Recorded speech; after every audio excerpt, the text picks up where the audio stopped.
So once again, thank you everyone for coming today. Really appreciate you attending. I hope you enjoyed some of the refreshments we had outside. We thought it was, at least we could provide something to eat since we were asking everyone to come out on lunchtime. So today we're really excited. We have what we feel is a great presentation around a very important initiative.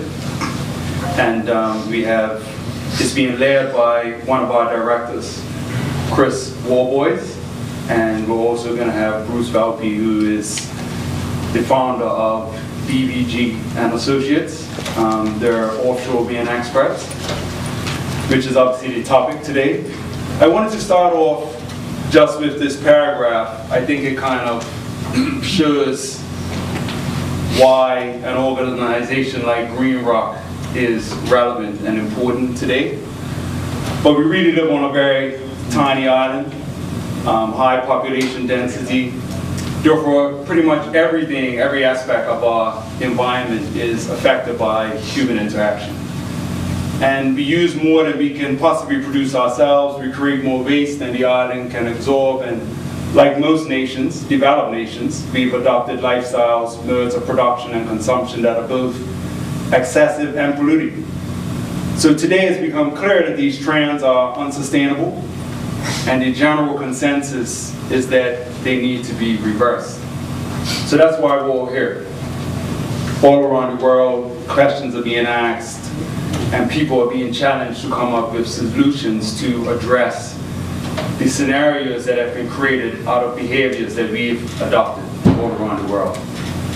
And so, Greenrock, our goal, we're a registered charity, and we're just working to empower individuals and companies to do their part in making Bermuda more sustainable, ultimately.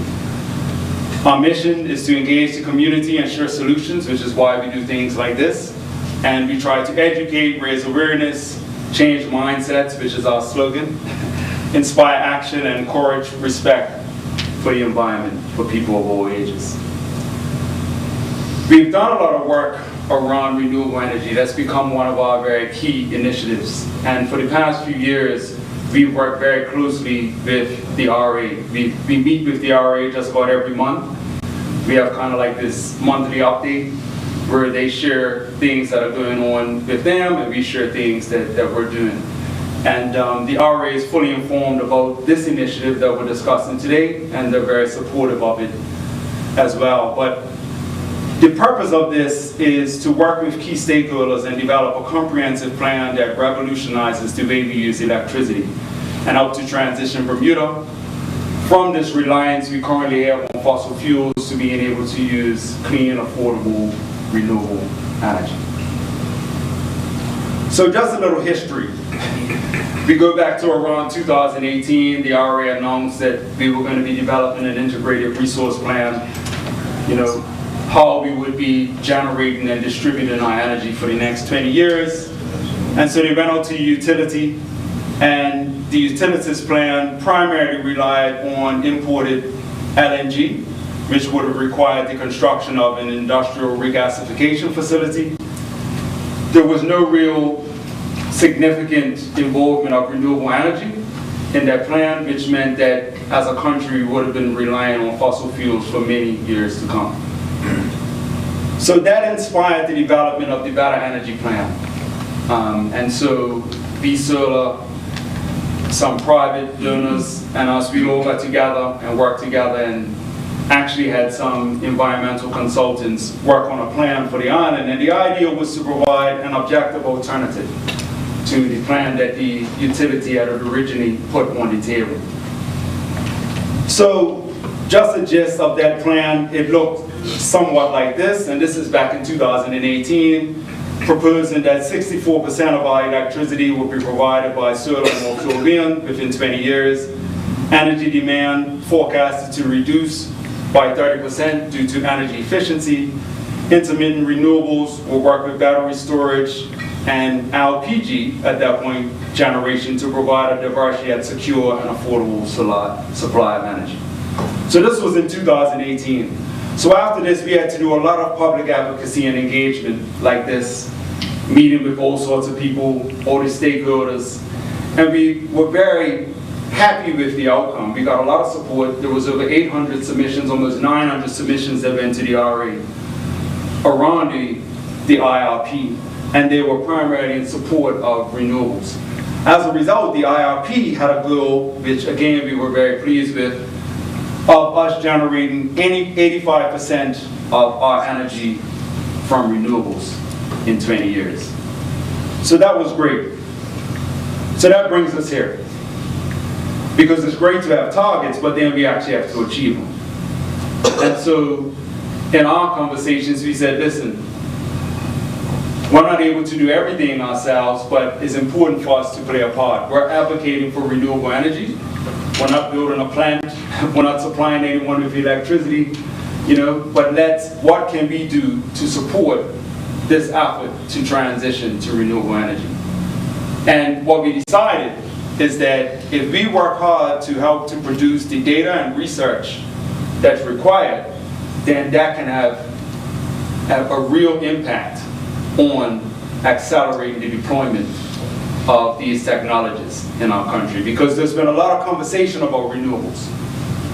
Some in favor, some not in favor. People talk about what they figure will be the pros or cons. Some people say it's going to be more expensive. So how do we clarify that? Well, we do the research and we produce the data. So that's our idea. If we can get the data in place, and this data will all be shared in the public domain, we're not looking to earn it, it's for the country. And everyone can leverage that data to assist with this process of accelerating the deployment of renewable energy. So that brings us here. As you can see, Chris Worboys, as I said, is the one who's leading the project, and that's Bruce from BVG Associates. And 31 who are really heading up this effort. Now, we're going to need support to do this. We've started that, but to be honest, we don't currently have the capacity to do this all on our own. So our hope is that as a country, we see the wisdom in this, and that those who have the capacity to support will. It's a similar thing that happened with the Bermuda Better Energy Plan. We had a combination of, corporate contributions and private contributions that made that happen. And we're hoping that the same thing can happen this time around as well. So we've put kind of like a framework together, and anyone who is interested in getting involved, we can obviously send you more details. But we're looking at different levels of support, so however you can support, it would be appreciated. And obviously we can give you the appropriate recognition within the reports and things as they're generated. But I'm going to let Chris talk a bit more about that. But just before I bring Chris on, I just want to play this brief video. The potential for clean electricity production from ocean winds is almost unlimited. Building large-scale power plants at sea is a huge challenge, and it all starts at the port. The foundations for the wind turbines consist of two pieces: 10-story high metal tubes called monopiles, and yellow transition pieces, which are placed atop of them. Loading the installation vessel with this giant cargo requires precision and experience. Once at the site, the ship lowers its legs until it stands firm on the sea floor.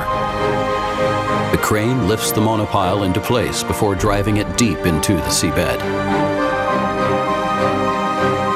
A transition piece is placed on top of the monopile. It will provide a solid base for the turbine and serves as platform for technicians arriving by boat. With the foundations in place, the ship returns to port to pick up the wind turbine components. State-of-the-art installation vessels can load 4 complete 8-megawatt class wind turbines. That's 4 towers, 12 rotor blades, and 4 nacelles, which have been pre-assembled on land to reduce time spent at sea.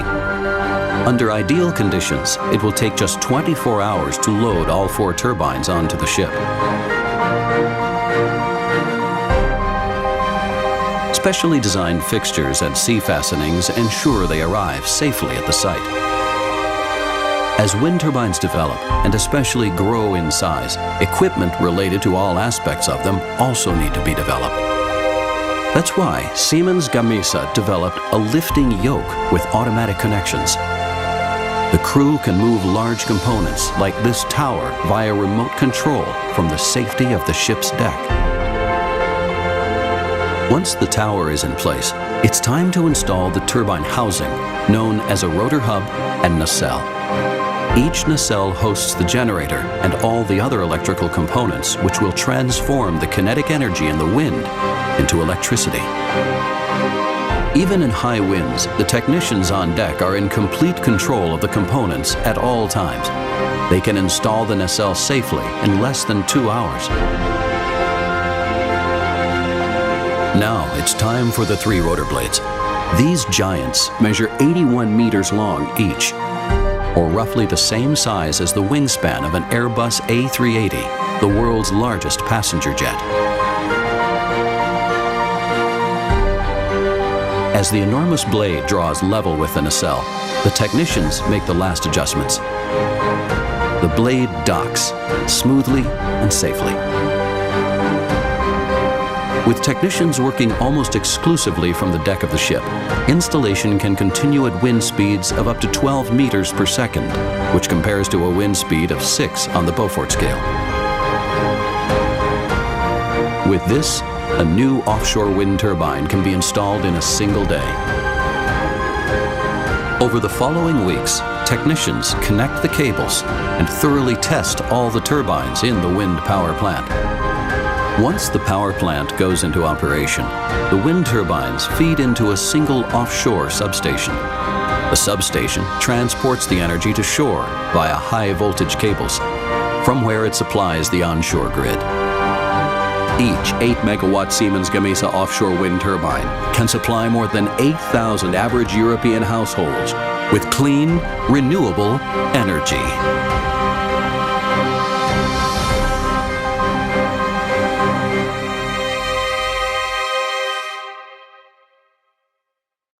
Yes, greetings, Chris and Bruce. Greetings. Hi, guys. Yes, welcome. So, Chris, at this point, I'd appreciate if you can just give just an overview and give people an idea of exactly what we've embarked upon, obviously in a more technical sense as well, before we go to Bruce. Well, thanks, Eugene. So I'm just going to take a couple of minutes and sort of try and explain a bit more why offshore wind in particular, because there's other technologies that have been talked about. And also the Better Energy Plan was 3 or 4 years ago now. So I just wanted to touch base with, what's going on internationally with climate change, and just kind of catch up on that as well for a bit of context. So in terms of where we're at, we currently have a global carbon budget of about 220 to 320 gigatons of carbon dioxide left. And once we go beyond that, we're exceeding 1.5 degrees of warming, most likely. And according to the IPCC's latest reports, there's a lot of risks of hitting irreversible tipping points.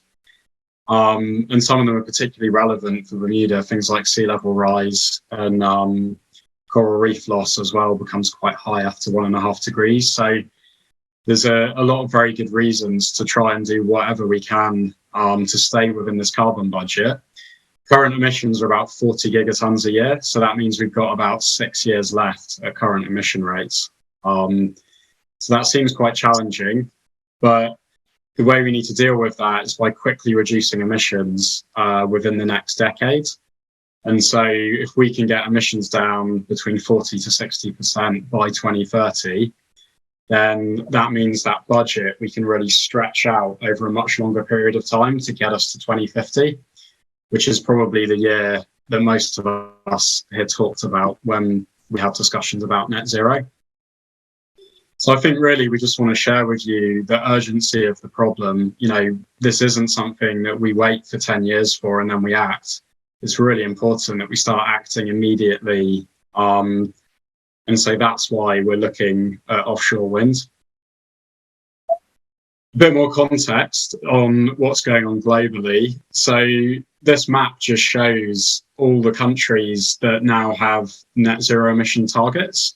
And you'll see it's actually the majority of countries in the world now have a net zero target. So politically, this is very much the norm. And so Bermuda, you know, if we still don't have one, we're falling behind. You know, so that's something separate to think about. And all the red pins show areas that have some kind of fossil fuel ban in place. So some aspects of fossil fuel development or use, they're actually saying we're done with that, we're moving on. And so these commitments cover 88% of global emissions. So one of the things we hear in Bermuda sometimes is, what's the point in doing anything? You know, they're building new coal-fired power stations in China every day. It doesn't have any impact. The reality is, you know, most countries in the world are doing something. They do have quite serious commitments. And so, you know, it's important for all of us to kind of do our part. So moving on to what's going on in the electricity generation sector. Last year, 84% of new electricity generation capacity was renewable, and the remainder fossil fuel. And you can see that over time, that share is just increasing and increasing. So, you know, going for renewable technologies like offshore wind and solar, it's not some pokey new technology. It's very much the mainstream globally now. It's the new way of doing business. And so this slide shows what global investment was worldwide in new renewables. And, you know, this is really just to make the point, it's wind and solar. So there are other technologies, but the first technologies you normally look at, you know, in most places are wind and they are solar. And this is why, you know, like wind last year, $150 billion industry, you know, it's a very mature now, huge amounts of money that have gone into the development of these products. So when people put their hand up and say, oh, these things are unreliable or stuff like that, you know, it's kind of almost a bit arrogant, because, you know, there's huge teams of engineers that have been working on this technology for decades now, really, really optimizing them. And so, you know, I think this alone can give us confidence that wind and solar, providing there's a good enough resource in Bermuda, they're good, mature technologies that can reliably deliver power for Bermuda. So just moving on to some local context. In 2018, we looked at what electricity costs would be from different sources of electricity, and we've gone over those numbers again a bit more recently. And hopefully around offshore wind, with some of the input we've had from BVG Associates and Bruce's team, we've been able to like really increase our certainty, or start to increase our certainty in what the cost of offshore wind would be. And if we start on the right-hand side of this graph, fuel oil and LNG, we're looking at 23 cents a kilowatt hour. That was the prediction in 2018. That's pretty much where we are today with the current cost of fuel that Belco's buying. And that's why everyone's bills are so high at the moment. And then moving on to solar, the bigger solar gets, the cheaper it gets. So the airport project is selling the cheapest energy on the island, as far as I'm aware, at about 10 or 11 cents a kilowatt hour. And if you built that project today, you'd be coming in under that. You'd probably be looking at 8 or 9 cents a kilowatt hour. And offshore wind, the current numbers that we're seeing from BVG's analysis suggest a range of about 15 to 16 cents a kilowatt hour. So that's 30% cheaper than what we're currently paying. And so if we look at how much electricity we could generate from a 60 megawatt offshore wind farm, which is kind of the initial number we looked at for the Better Energy Plan, that would currently be saving $17 million a year if that was operational today. So, you know, it's going to take at least 6 years before a wind farm could be operational, we think. So if you run the numbers on that, it's already costing $100 million not to kind of, be deploying offshore wind sooner. So I think our point here is there's a very real cost of inaction on this. It's an important thing to kind of make material progress on. And so this is just going back to Eugene's slide from earlier. So this was, it looks simple, but it was based on dynamic dispatch modeling of how much wind and solar could fit with demand for electricity in Bermuda throughout the year. And so we had this, ambitious start date of 2023 for an offshore wind farm. That was back in 2018. And that's next year. It's not happening. We're seeing that date being moved back to 2028. But this is really why we're doing this work, because you can see from this graph that offshore wind for Bermuda, it's the biggest opportunity to decarbonize electricity supplies and to lock in that cheap, clean energy. And the 60 megawatt offshore wind farm could provide about 40% of Bermuda's electricity today. So that's a really significant number in a single project. And the lifetime of those turbines, we're looking at over 30 years now. So, it's a big long-term contribution.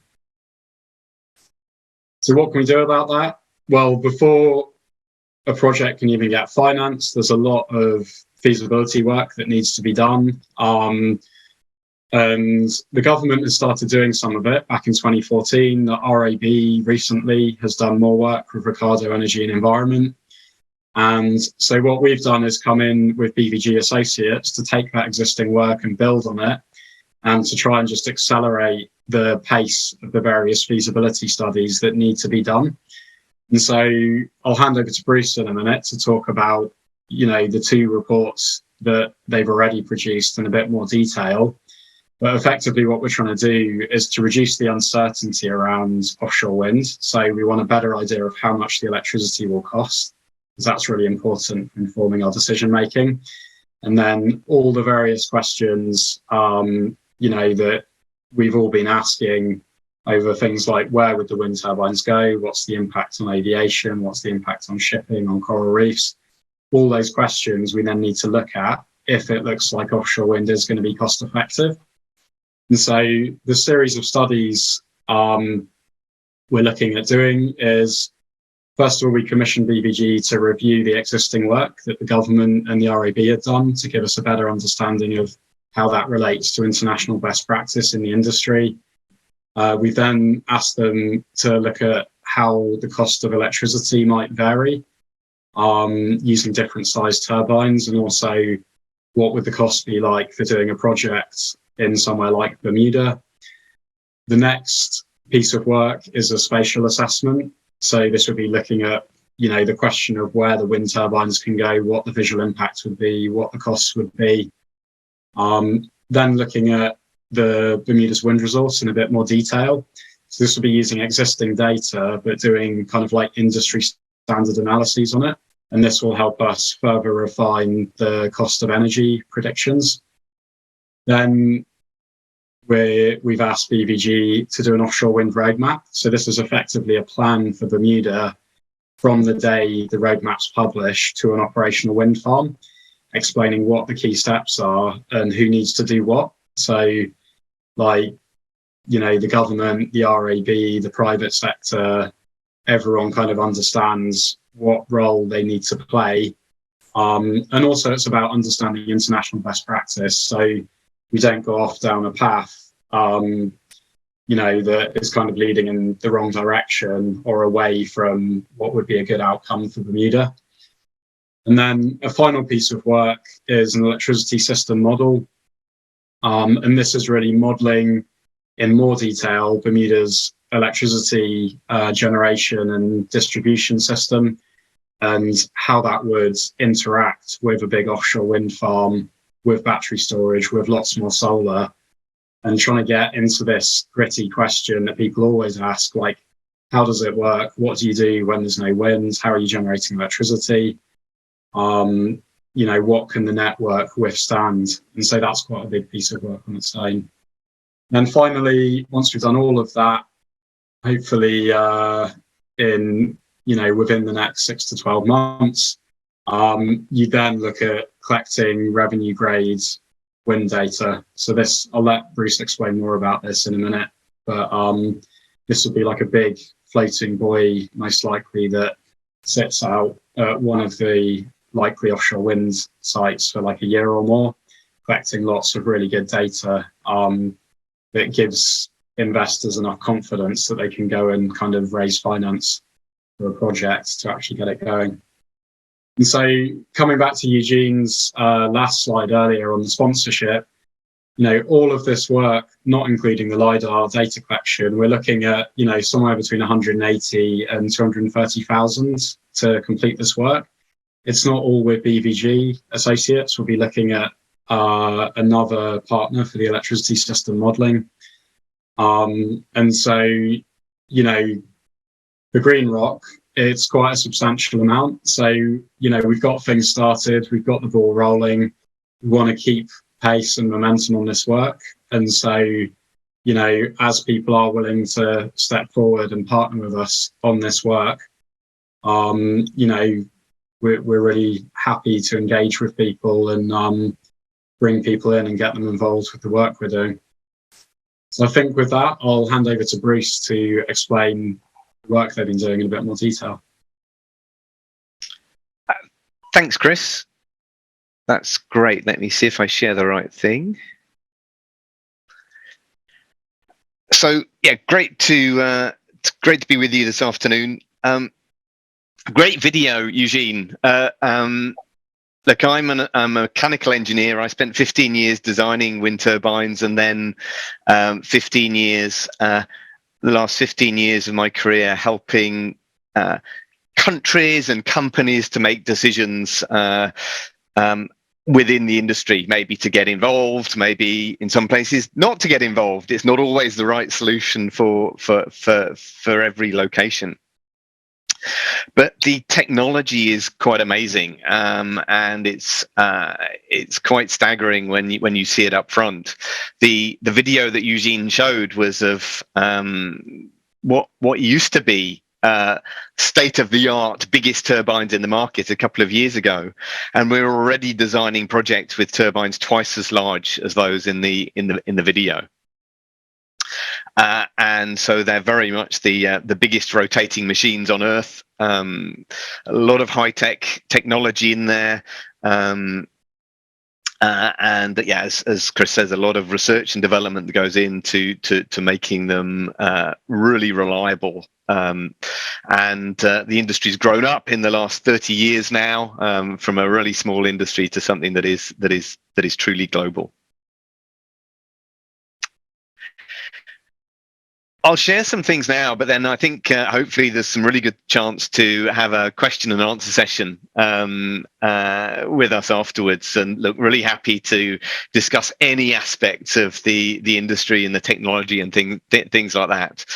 It's really helpful for when thinking about moving offshore wind, starting up in a new place. Is really helpful for people to grapple with it, ask the questions, share their worries, share their excitements, and get to understand it more. So it's exciting to be able to just spend some time with you in that sort of environment. So look, let me share a little bit of what we've been doing. Just a bit of background to give you confidence that we're sort of the right guys to help with this journey. BVG Associates is a small team, 30 people, mainly based in the UK, and we're a strategy consultancy focused on the wind industry, where most of our work is in offshore wind.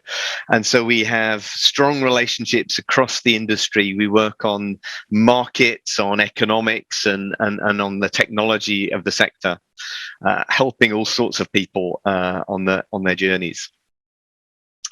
And specifically in this sort of process of thinking about how a country adopts offshore wind at whatever scale, we've been involved in this journey from the start. The UK has recently been overtaken by China as the globally leading offshore wind country. And we've been involved in that journey from the start in the UK. But we've also done things like developing a roadmap, like we're talking about here, but for the whole of Vietnam, working with the World Bank. And we've recently published roadmaps for the Philippines and for Azerbaijan in the same way. Azerbaijan is really relevant because there's a long canal system connecting the ocean with the Caspian Sea, where the wind turbines would be. And so there's logistics challenges that are similar to some of the challenges that there are in Bermuda. So we've done a lot of work in this space, and these publications that are shown here are all free and available to download from our website. Also pretty active in the US, and as well as working with governments, we're working with industry, and any offshore wind project really has to be a partnership between government and industry to make things happen. And the last point here, number 8, we very much recognize that every market is different. And so you have to find solutions that work in different markets. You can take experience from elsewhere, but you really need to work locally and understand what'll work best. That's very much a value that we bring to all our work. So let me go the right way. Our involvement and our approach now in the journey in Bermuda. Our approach with Greenrock from the start has been together to try and take bite-sized small steps, manageable steps, in order to address the largest uncertainties that remain with making a choice to do offshore wind and then eventually potentially building a project. You can always go and do huge big studies to start with and maybe get out of balance. We're trying to do it in bite-sized chunks to address the biggest uncertainties step by step. So step 1 that I'll share a little bit about is to review the studies that have been done already. They're shown listed there. Step 2, looking more at levelized cost of energy, which is the standard measure for comparing electricity generation costs from different technologies.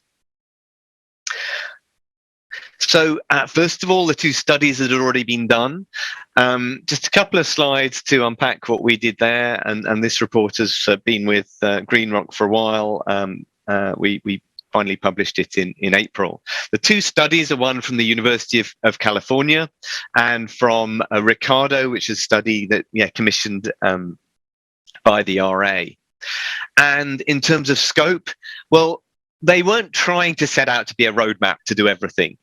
So they covered some things and not other things, but they both covered relatively similar things. They both covered what's called a spatial assessment, looking at where it might make most sense to build an offshore wind farm. And a lot of this is a balance between where it's the lowest cost place to do it and where it's right to do it, taking into account environmental and social considerations. So both studies had a relatively simplified treatment of that. Maybe they were quite over-conservative in some places about how they did the work. They didn't maybe think enough about some of the visual impact and visual assessment. And the University of California study was done in 2014, the Ricardo one done in 2018, but they both used really small turbines compared to what the technology is that will be available in 2028. The turbines they use are just going to be obsolete. You won't be able to buy them in the market anymore. And they came up with differing views about their locations. University of California thought blobs A to C on this map. Ricardo thought those weren't the best places, and there were problems with those, and went for other ones. But we recognized from that work, looking at the 2, that there needs to be a single, robust, transparent, and complete assessment following, as Chris says, good international industry practice to give confidence to anybody that comes in later to fund the project. These studies also looked at the wind resource And they came up with relatively similar picture of the wind resource, but it shows it's good enough. It's not as amazing as some of the wind resource in Northern Europe, or, for example, in somewhere like Vietnam. But it's a good enough wind resource for the costs that have been that we'll present.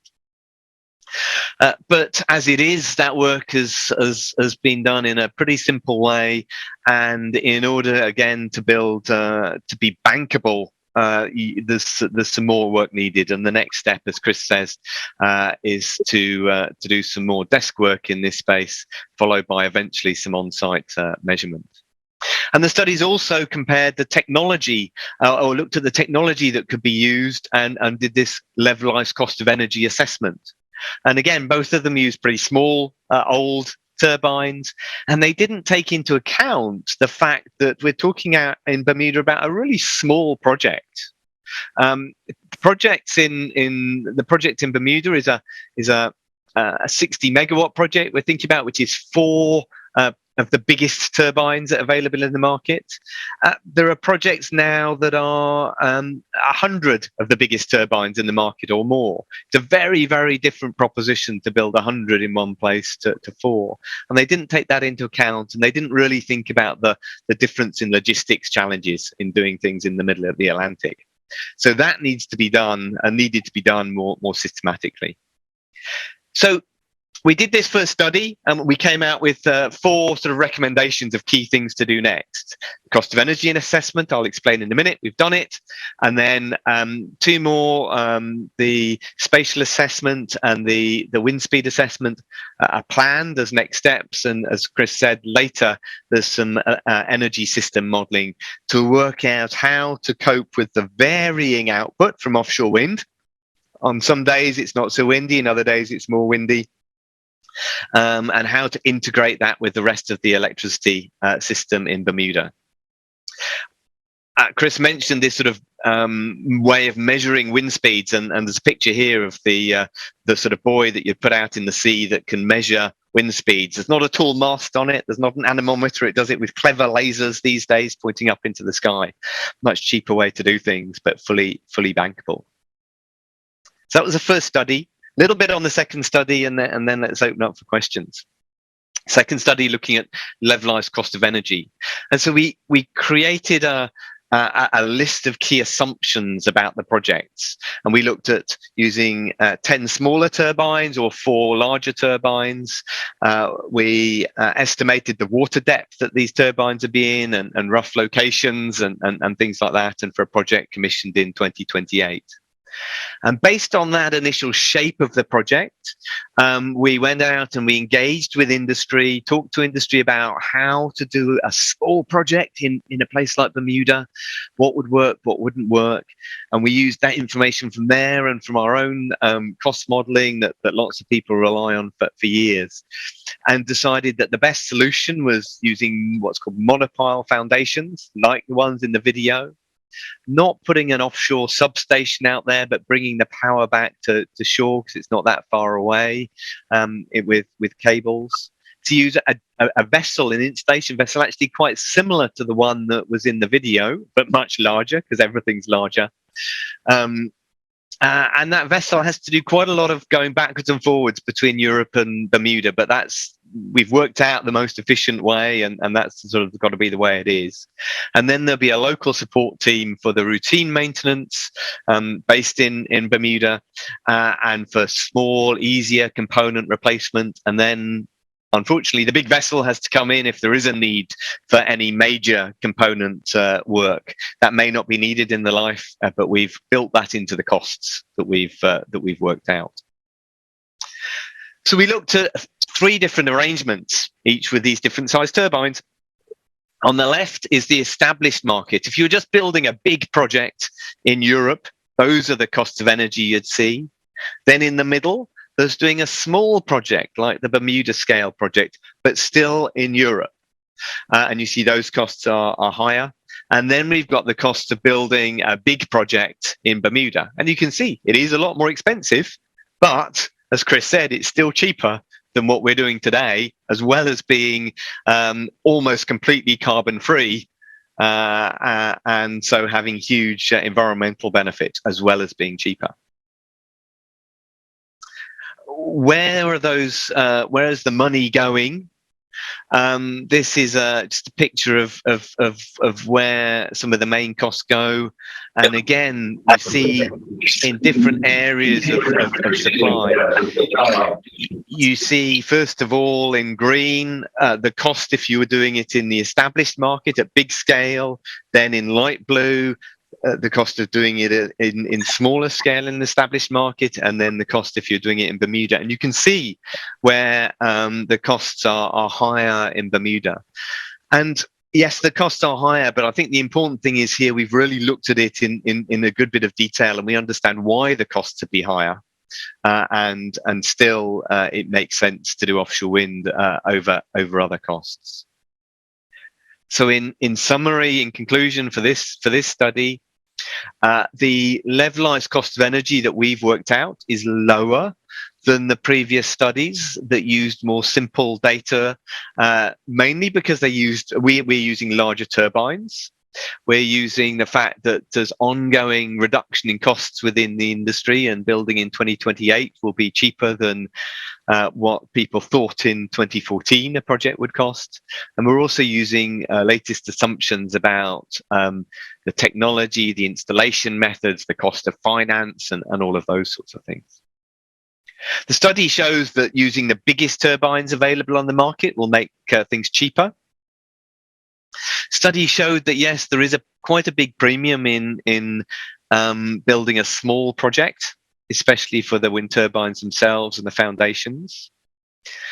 But we learned that suppliers were willing to supply products for small projects, but they really wanted to work with an established, experienced project developer around that. They didn't want to work on a small project with a small developer who was doing it for the first time. And we modeled all the installation costs in good detail, and we recognize those are high because of the location and the size.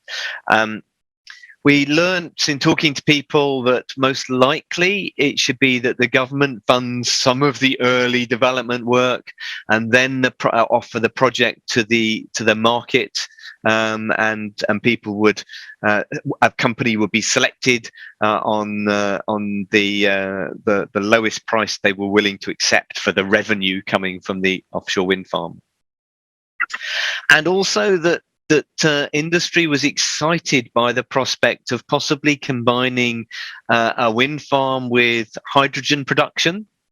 So that might in time mean you don't need any LPG, no polluting gas to burn. You would use hydrogen, store hydrogen, and then convert that to electricity, meaning you wouldn't need to import anything anymore. You could make all of your own electricity from wind and from hydrogen in time. And people were excited about that. They saw the angle of why it would be a great way to prove this sort of technology in a market, smallish market all on its own, like Bermuda. So that's a quick summary of the two studies we've done so far. Really happy to talk about those some more, or any other questions about this this new industry for Bermuda, but well proven industry in many other places. Thank you for spending the time to listen. All right. Well, thank you very much, Bruce. Really appreciate you sharing that. If you could stop sharing your screen now, we can get on to the questions. So just so everybody knows, because we're recording, just if you let me know if you have a question, we make sure you get a mic. And also we have people watching from overseas, so they can hear your questions as well. All right, so before we go to the audience, just Bruce, you talked about the additional costs associated with doing something in Bermuda. I know we've had some conversations about this, but what options exist for buying turbines for such a small project in Bermuda, where somehow we can benefit on banner pricing? We're buying like less than a dozen turbines for somewhere like Bermuda. And, you mentioned these large projects. could have like 100 turbines. So what options are there for us?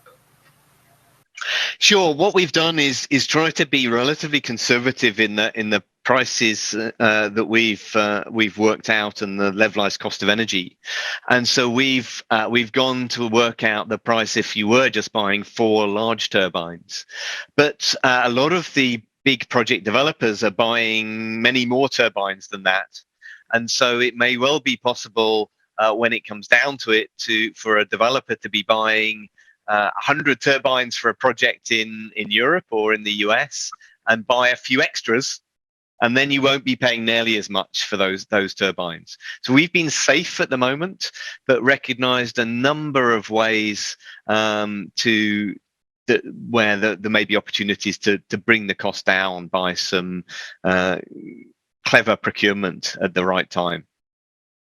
Mm-hmm. So that's another obvious question. Hurricanes, how do we deal with that? Because, hurricanes come in Bermuda, just as frequently as the sun rises almost. We know they're coming. So. What happens in those scenarios? So traditional turbines that are going into high wind markets in Europe already can survive pretty severe storms.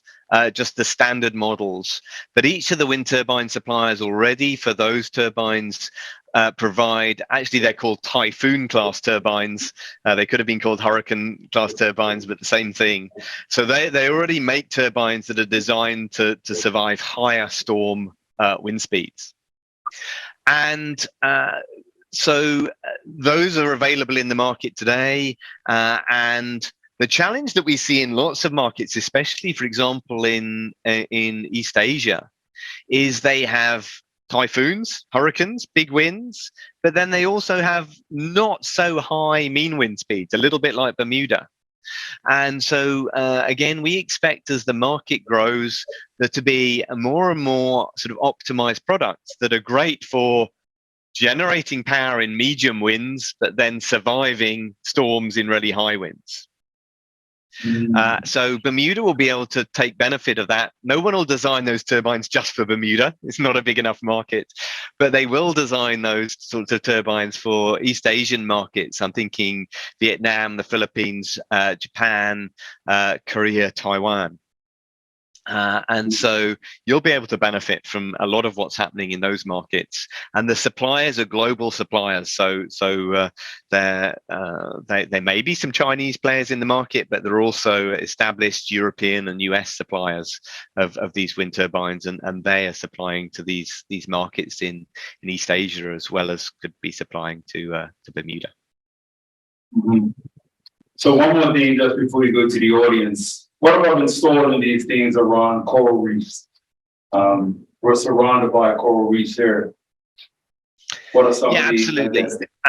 And it's one of the key elements of the environmental impact work that needs to be done in time.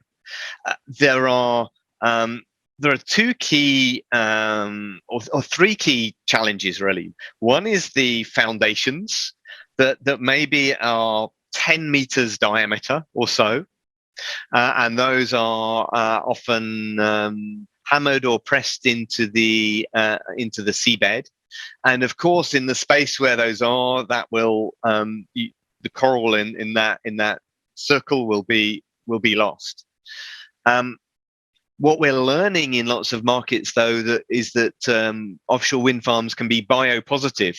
You still get on the sides of the foundation, and then people sometimes put different structures into the water. You get a lot of wildlife growing up on those foundations. So you lose some coral, but you gain another structure out there that also has biological benefits. But there is that local small penalty. But we're in a battle here to keep all the coral in the world alive. You look at how much has already been lost in Australia. So some very localized 10 meters diameter loss of coral in the fight to save it all is one of the balances you need to look at. The other thing is that then you've got to get your cable from the wind farm to shore.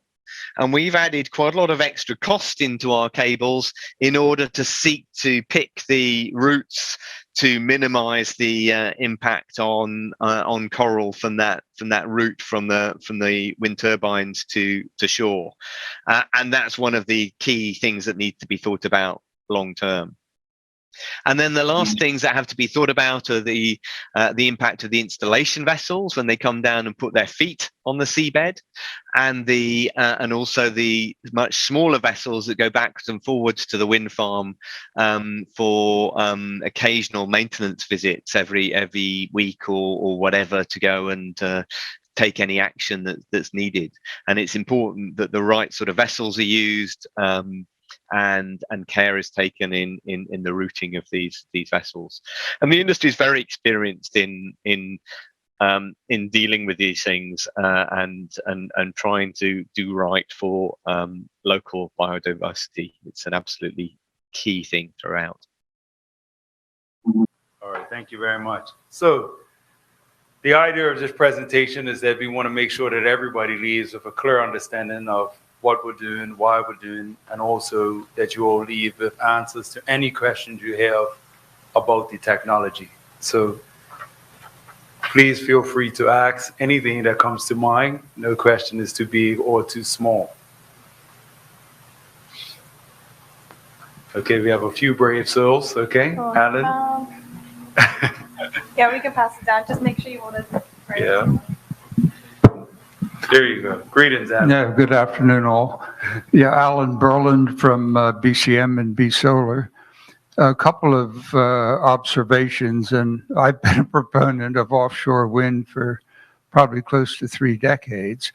But one thing that we're seeing with global warming is hurricanes are getting bigger and stronger. And the studies that I've seen to date tend to recommend a moderate-sized turbine for a place like Bermuda, not the Baymouth 15 and 20 meg towers, because the wind speeds, when you've got a hurricane coming, are just, and they're very gusty, and big blades don't like gusty winds. It's hard to break them. So that's one issue. The other is corrosion. Bermuda has a very corrosive environment, both in terms of salt and humidity. It's a perfect climate for really severe corrosion. Stainless steel actually rusts in Bermuda, so whatever we do here, we need to plan in a really careful way in terms of corrosion and wind. Thank you. All right. Any comments about that, Bruce or Chris? Yeah. Two really good points. So in terms of size of the turbine and their resistance to hurricanes, I spent 15 years designing turbines and have grown up in that industry and understand the technology and what goes on really well. There's no fundamental connection between storm survivability and size of turbine. The turbines, the 15 megawatt turbines that are designed today are designed to survive the same storm wind speeds as smaller turbines.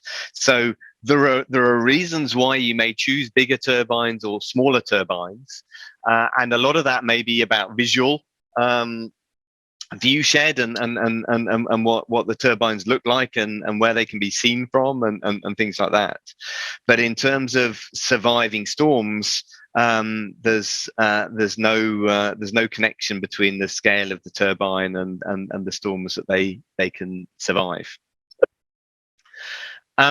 In terms of the corrosive environment, absolutely. The industry grew up building wind turbines onshore to start with, and then we started in around 2000 starting to put them offshore in cooler, waters in Northern Europe, and we learned some tough lessons there. And now we've had quite a lot of experience putting up turbines in really humid and warmer conditions elsewhere in the world, and have carried on learning. The part at the top of the tower, the nacelle, is an air-conditioned unit that is already sitting well over 100 meters above the sea, and actually it's not too salty up there, and especially when the air in there has been air conditioned. Actually, you do take some measures in terms of materials to reduce corrosion, but it's not so much of a challenge. The bigger challenge is around the foundation, around the water line and the tower. And there's a lot of work that's gone into high build epoxy paint on top of zinc spray galvanized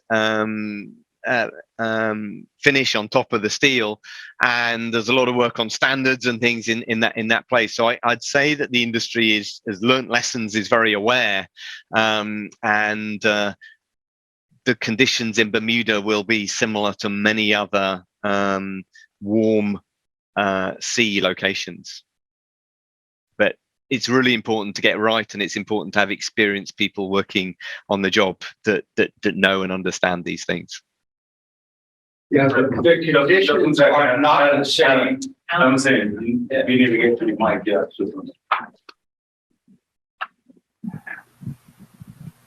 Yeah, with due respect, the conditions are not the same. Bermuda is far saltier than the North Sea.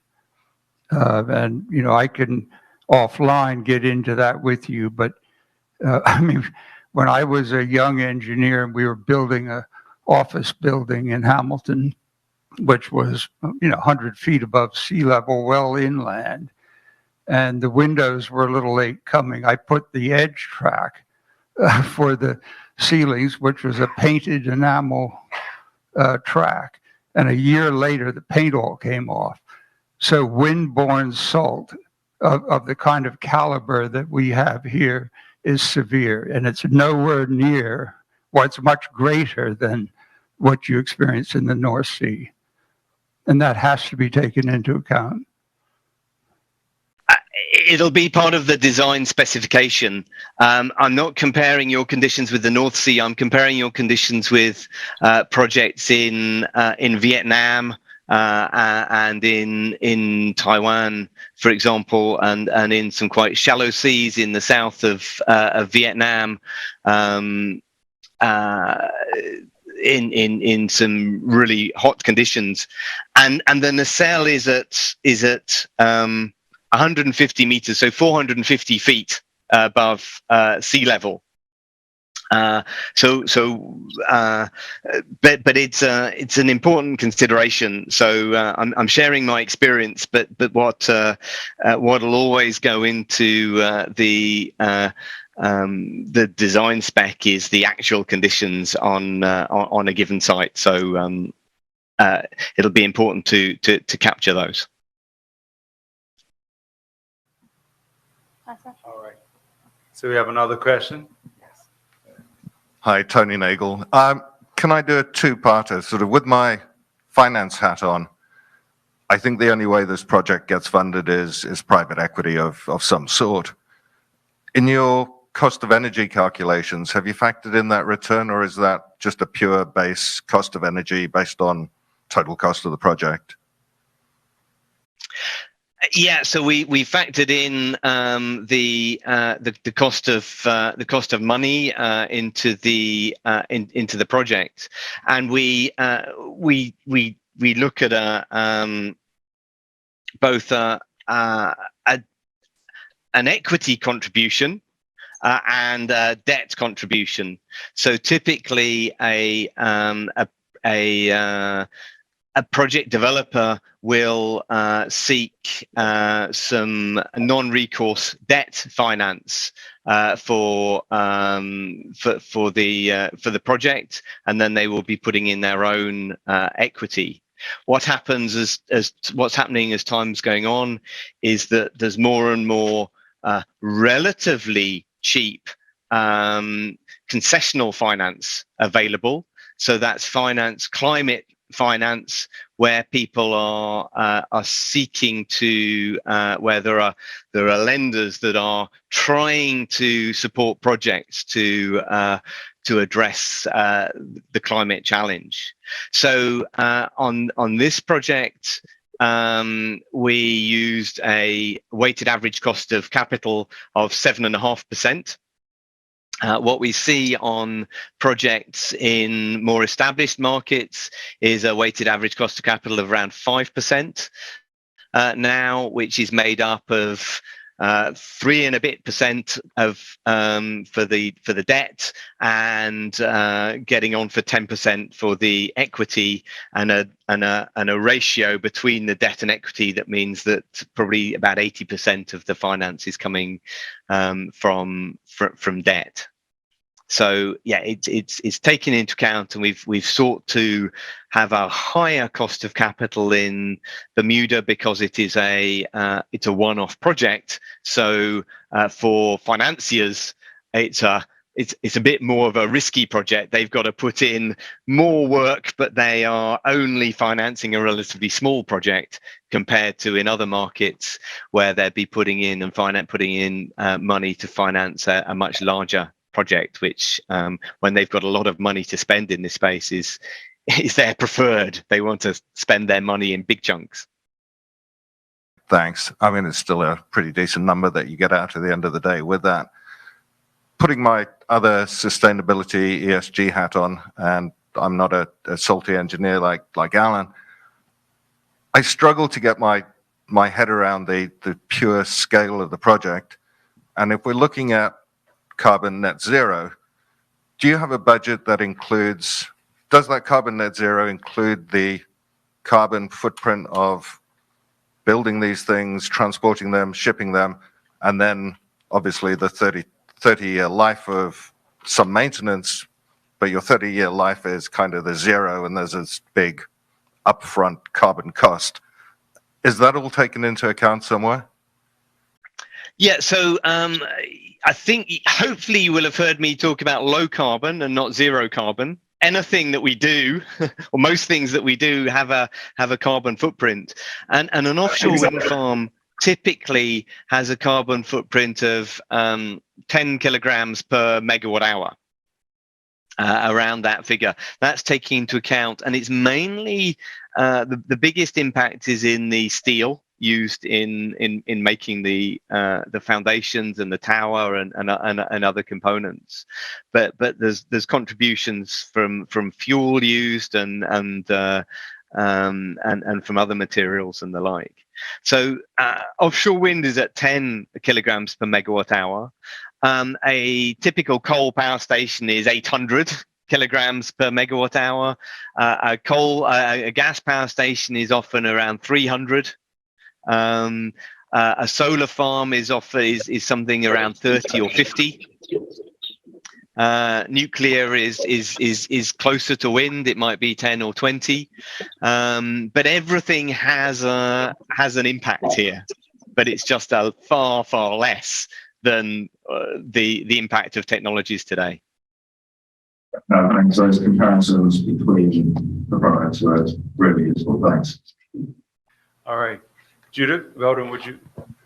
Thank you very much, Weldon, for helping. Hello, Judith Landsberg. Hey, Chris. Haven't seen you for a while.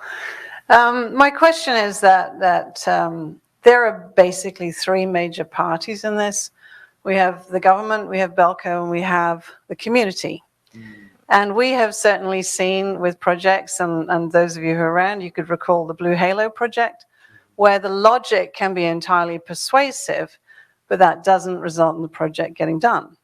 So I'm really interested to hear which one you feel is the biggest, perhaps, obstacle, and what the current attitude is for those parties.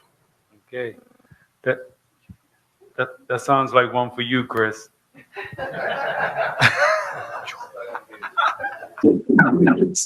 Thanks, Eugene. I was going to offer it to you. I It's a good question. I mean, I think at the moment, we don't see anyone intentionally creating obstacles. Like the government's done studies, the RAB's done a study very recently. I think, the problem we see is just generally a lack of experience in Bermuda with really specialized technologies like offshore wind. And what we're hoping is that the roadmap that BVG are going to produce is going to very clearly outline the actions and responsibilities that some of these major stakeholders absolutely have to perform for a project to happen.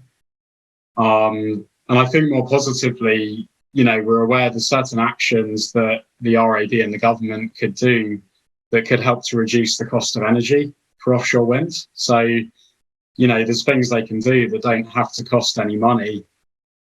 They can help to de-risk a project, for example, by creating a good structure, a good legislative and regulatory structure around how the revenue is created for that wind farm, like they've done for Belco. So, they're actually protected in legislation, and creating something similar for an offshore wind developer, maybe that can help keep the weighted average cost of capital a little bit lower than it might otherwise be. So, it's a good question. We don't know the answer yet, but we're hoping by the time we get the roadmap done, we'll have a better idea. Yeah, thank you, Chris. And I'll continue on that. It's something that we've talked about a lot, because we sit around and we wonder why things aren't moving forward. We're looking from our perspective at the things that we appreciate and really understand, and saying well, this looks positive, so, but why is there no movement? So I guess that's why we're here now. We just figure, well, look, let's just do what we can do, and hopefully that inspires others to move. But, we've spoken to the banks around the island. They seem to be investing in renewable energy in other countries. So it doesn't look like the investment capital is somewhat a problem. With all the investment and the projects going on around the world, obviously these installations are generating revenue around the world. So from a business perspective, it looks like it's a safe investment. And obviously from our perspective as people living here, is a direct benefit of reducing the carbon output, especially for the people who are living close to the Belco plant, who have become even a lot more vocal in recent years about the impact. So from our perspective, it seems to be a win-win-win. So yeah, we're just doing what we can, and hopefully the other things can fall into place. And I think we as people who live here, we can play a major role in this. A lot of times we wait and we just say, okay, well, government would take care of it, or the utility would do it on their own, right? Won't they do it? And then we just wait. And so, maybe we need to be a lot more active and be a lot more vocal and get more involved and participate and do what we can to move things forward, because, we actually outnumber everybody else, right? So I think we can leverage that and have huge influence in that way. So, but just before we go, I see we have some other questions. I just want to ask this, Chris. We have people online as well. So someone asks, what type of depth can wind farms be built in terms of the depth of water? Bruce? Yeah, so there are two sorts of offshore wind farms. You'll have bottom fixed ones where the foundations are being connected directly to the seabed. They're resting on the seabed. And there you can really build projects up to about 60 meters of water depth. Above that, it starts becoming cheaper to use floating foundations. And there are already sort of 10 or so projects around the world who are using floating foundations. And it's seen that in the next decade, there'll be a significant move towards using floating foundations in all sorts of new markets. So that's where there's a number of different designs at the moment, but you have something that floats and then some cables that then hold that down to the seabed. And those foundations are suitable for sort of anything from 60 meters to people are planning for projects in 1,000 meters of water depth. But then the oil and gas industry has gone even deeper. So no one quite knows where that'll go. But when you look at the cost of energy, it's of both these technologies, it's coming down over time. But all other things being equal, projects that are with foundations fixed to the seabed will remain cheaper, maybe till at least the mid 2030s. And then after that, we may start seeing that actually floating projects will be really competitive and maybe even undercut the fixed foundation projects. There are some places that are really windy and they're only deep water, so they will use floating projects. But if a country can choose, then most will choose, first of all, at least, to use fixed bottom projects in water depths down to about 60 meters. All right, thank you very much. And we have another question here. Yeah. Hi.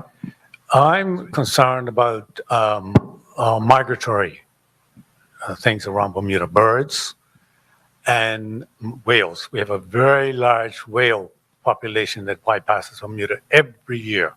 Now, do these things put out sound either through the blades or through the towers, the steel towers? Are they emitting any sounds at all? Now, the cables that take the power ashore, are they emitting anything from the cables that was going to interfere with whales, tunas, and the birds as well? We have a very important bird here, and that's our kahau. It's very, very controlled, and I would hate to see these things interfering with either the whales or the birds. Thank you. Yeah, really, really important area. And as a rotating electromagnetic machine, yes, there are vibrations, there is noise. And so that needs to be, and there's also electromagnetic fields from the cables. And so those both need to be very much taken into account. And there have been a lot of projects in different places. There have been projects that have been either moved or cancelled because of the biodiversity surveys and doing detailed studies and it being decided that it's not right to permit a wind farm in some locations. There's the when the turbine's there and operating position, and there's also it's really important to install the turbine in the right way. So the experience up to now is that the pelagic wildlife, so the whale family has not been particularly affected by operating wind turbines, but have been affected during the installation process. And the classic traditional way of installing a monopile is effectively to hammer it into the seabed. And it's been learned that actually if you hammer those into the seabed at the wrong time of year, then that's harmful. That does impact the movement and the feeding and the like of whales. So people have learned some lessons there in the first years of offshore wind. And so typically now there are a couple of things that are done. Either you install foundations with what's called a bubble curtain or other measures to reduce that noise, stop that noise getting out. Or you use what's called vibropiling. So instead of hammering the monopile in, you shake it in. And that reduces the impact a lot. And also, there's quite often restrictions on the time of year that different activities take place. So often a project is not allowed to install in a particular fish breeding season or a migratory season or whatever. So there's quite a lot of care taken around that. And there are also been a lot of studies done around how wind farms affect migration routes and the like. And this will all come out in detail way before anything's done. But the study is quite interesting. There's lots of studies where it shows birds flying up between lines of wind turbines and avoiding the wind turbines. Here in Bermuda, it's looking, if they're the biggest turbines on the market, then it's likely that it's only 4 large turbines. But again, it's absolutely taken into account. And in some places, what's happened is actually because fish stocks have risen around wind turbines, then bird numbers have increased around wind turbines. They haven't been scared away. More have come. But that depends on the location and the like. But birds actually are very susceptible to temperature rise. So you may have noticed it in the last years. We certainly notice it where we live, that there are far fewer birds now because of human impact in various different ways. And a lot of the bird organizations have learned to balance the fact that, yes, wind turbines may have a very local impact, but they also have a global impact in reducing carbon, which has to happen. Thank you very much, Bruce. Good afternoon. It's Gil Nolan with Sunnyside Solar.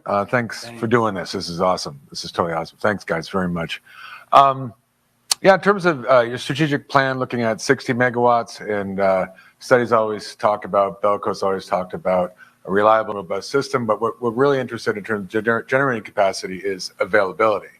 So if your conceptual design is 4 50 megawatt turbines, and you need major scheduled, unscheduled, or hurricane failure, what have you, maintenance, you've got to bring a jackup ship from Europe. Are we talking about downtimes of potentially a month or two? That's one question, where we don't have that 50 megawatt capacity, which we need if that's the strategic target, theoretically. And then do you really need to over-design? Do you really need a fifth? Do you really need a fifth? So you always expect one to be down, which Belco has had different regimes of failure models for years. Thank you. Mm-hmm. Yeah, one of the reasons we looked at 10 6 megawatt turbines as well as 4 15 megawatt turbines is clearly if one turbine is down, then you've only lost 10% of your potential output, not 25% of your potential output. It's certainly likely that if a turbine is needing a jackup vessel in to do a major component, it's likely that will be a small number of months before such a vessel is available. And so that does all need to be taken into account in the energy system modeling that's done here. And what a lot of places start thinking about is actually keeping a lot of the generating assets that they've got today. So you can generate all of your power in the way that you're generating today, but not using them very much at all, because fuel is expensive and the generating assets are polluting. And so it's really important to build into the whole picture what happens when, if or when, you've lost some capacity for a period. Our gut feel is that it'll still look more attractive to build 4 larger turbines rather than 10 smaller turbines. That'll be long-term cheaper, but it's part of the detail work in the energy system modeling that would need to be done in due course. But no, really good point. Absolutely, thank you. And I could see cost-driven is huge for more scale. But at the end of the day, not only are we a small project, we think we're self-centered often. I think Bermuda is huge. That's why one reason the cost of oil is so darn high. So we just don't buy enough of it. Environmental concerns aside, but basically, even if it only takes 2 months to get a ship here and back and use it, everyone else is going to have a higher priority than we do to use the equipment. And with the increase in volume of wind, it's even harder to do it. So I'm glad you're considering that design. Thanks. And Bruce, just for everybody's benefits, we're talking about generating about 40% of our electricity from wind. Since these things generate so much power, you know, are we restricting it to 4? Because if you go beyond that, then the cost starts to be impacted in a way where it's more expensive. Is that the reason for restricting it? I mean, you always can answer that, sure. Yeah, I mean, we've come in to look at 60 megawatts because that's been thought about a little bit in Bermuda up to now. If there's a lot of places that are looking at installing offshore wind in order to produce hydrogen in order to export it. Now, that's never particularly going to make sense in Bermuda because the cost of your offshore wind is relatively high.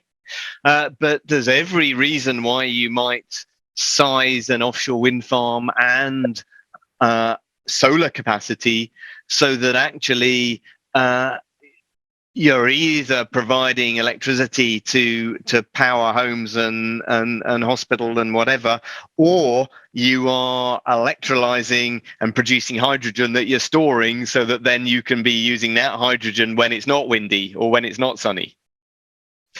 And then probably it would be more capacity than 60 megawatts that might be sensible long term. We haven't looked at that at this stage, but Chris, you probably have in the past, maybe. Yeah, so that was one of the things we did for the Better Energy Plan. So we took some demand curves for Bermuda at different times of the year. And then we kind of matched those up against Bermuda's wind and solar resource for different amounts of solar and wind capacity. And then we kind of assumed a certain amount of battery capacity and a cost for storing that energy. And we modeled it all for a sample year to see. We sort of found up to 60 megawatts, you can use most of the power quite effectively. And once you start getting above 60 megawatts, you get periods where you're probably going to have to curtail more power, which is, if the power is cheaper than oil, it can make sense to curtail some of it. But you start getting to a point where it becomes expensive because you're curtailing too much. But as Bruce says, you know, those numbers we looked at were in 2018. The cost of wind and solar have changed, the cost of storage has changed, and we didn't look at hydrogen. So if you reran all those numbers, which is what the electricity system model, one of the things that we'll be looking at, you might come up with a different number. So it could go up to 80 megawatts. All right. Okay, another question.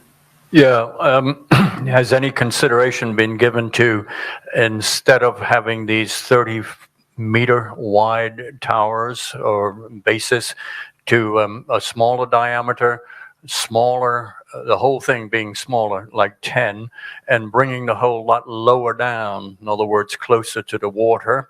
Therefore, you don't have to bring in a ship from wherever and take 2 or 3 months to service one of the large units. You could use a local service company, local barge. If the whole lot was in smaller, the whole profile. Has any consideration been given there? Thank you. Good question. So the wind industry grew up. The first projects that had installed offshore were 2 megawatt or 1.5 megawatt wind turbines, maybe with a rotor diameter of about 80 meters. And then it's gone up and up and up since then, driven by the fact that building the biggest turbines you can is many multiple times cheaper than using small ones. So even the smallest ones that have been installed offshore in other markets at 2 megawatt scale still used a jackup vessel that isn't available in Bermuda.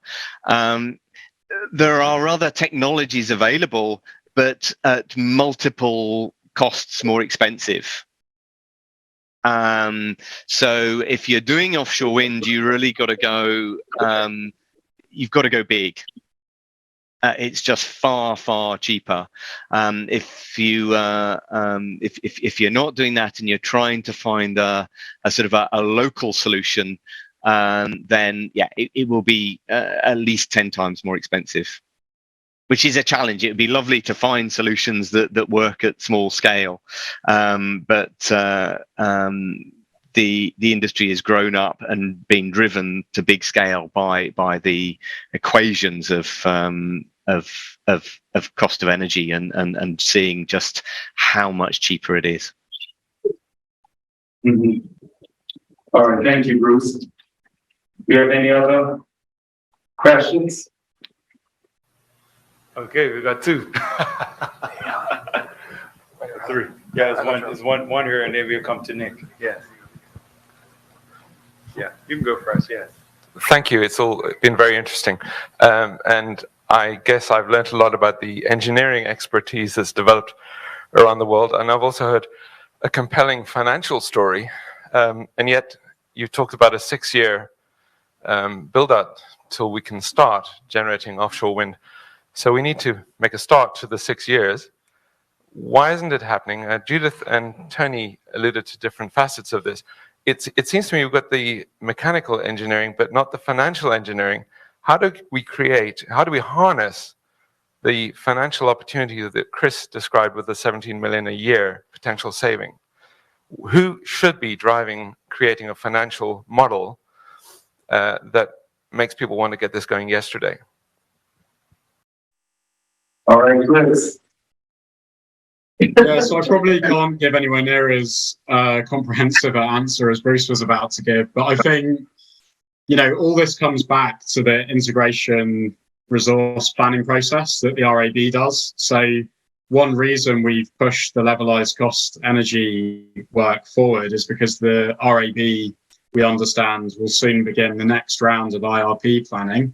So if we can demonstrate, look, offshore wind is 15 cents a kilowatt hour, it's 30% cheaper than fuel oil, we need to be getting on with it, then it gets written into the IRP, so it's in Bermuda's plan. And then hopefully from there, the things that need to happen kind of feed on from that. We did see that happen 3 years ago, like it got written into the plan, and the feasibility work that needed to be done to kind of get us moving along that 6-year timeline. It sort of happened more slowly than we probably would have liked, given how much it's costing us to be delaying that. So, it's a good question. We're doing what we can. So far as there are individuals and companies in Bermuda that are willing to help us on this journey to get this work done, we see it as a relatively small investment in Bermuda's future, at least just to finish these 6 feasibility studies. And we hope once we can demonstrate, with some confidence that it's technically possible and that it makes good financial sense, that the public and the RAB and the government, everyone will kind of come along, and there'll be some momentum to get things happening. Mm-hmm. Yeah, thank you very much, Chris. Nick, you're fine? Okay, all right, no problem. Well, I figured we'd have a lot of questions. I think the questions today were very good. I hope you guys are pleased with the information that was shared. We're definitely thankful that everyone came out and attended. As Chris said, we see this as being very important work. Obviously, the questions are being asked about why this hasn't been happening a long time ago. Like I said, we just decided to get involved and do what we can. And I think if everyone takes that type of attitude, then we can definitely move forward. This will take a lot of financial contributions in order to make this happen, as we previously described. So we'll keep in touch with everyone about the developments. If you are interested in working with us or getting any more information, even if you go home and think about this and have more questions, send them in and we can see about getting them answered. But the main thing is together we need to find the best way to make this happen so we can have all the data in front of us and make the best possible decisions going forward. So thank you again, everyone, for coming. Thank you, Chris, for being here. I know it's 4 hours later in the day in the UK with you and Bruce, but thank you guys for joining. And I appreciate you guys. I look forward to working with everybody going forward. Thank you.